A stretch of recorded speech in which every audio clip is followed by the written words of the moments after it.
Vincent here. I'm reporting from the National Museum of American History in Washington, D.C.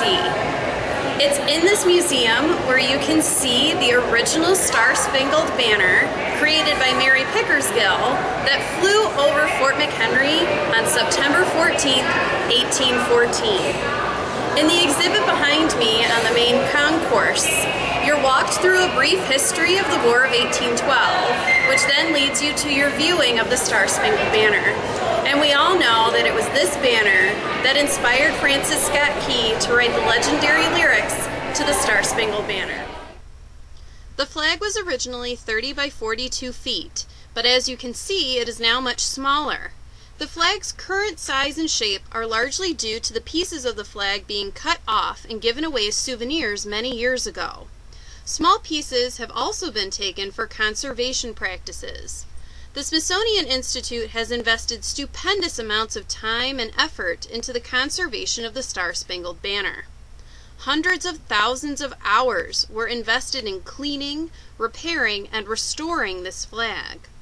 If you visit the Smithsonian website for the National Museum of American History, you can interact with the flag on an up-close and in-depth basis. Mary Pickersgill came from a lineage of flag makers. In 1813, she was commissioned by James Calhoun to sew 2 flags for Fort McHenry, one being the historic 30 by 42 foot garrison flag we all know, as well as a smaller 17 by 25 foot storm flag. During the bombardment of Fort McHenry, there was a downpour of ammunition and rain. Despite common belief, the Star-Spangled Banner garrison flag was not out during the battle because the smaller storm flag was up throughout the fight. It wasn't until the morning of September 14, 1814, that the garrison flag waved over Fort McHenry.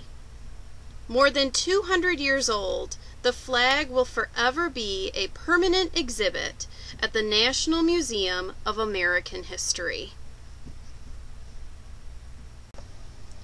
Before we start our performance lesson, we need to go over some basic music notation.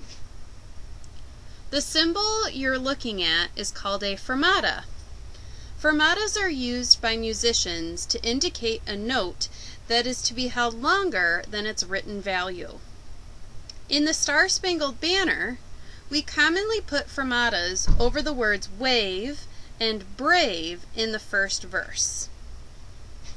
Ritardando is abbreviated RIT in most music, and it means to slow down. We use ritardando in the end of each verse. So while you are singing, keep an ear out for the fermatas and the ritardando. For today's lesson, we're going to be focusing on the 7th and 8th phrases of the Star-Spangled Banner's first verse. Take some time to adjust your posture.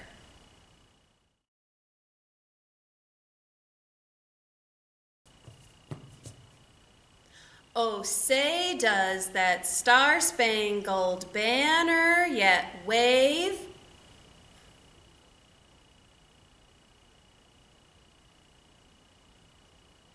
O'er the land of the free and the home of the brave.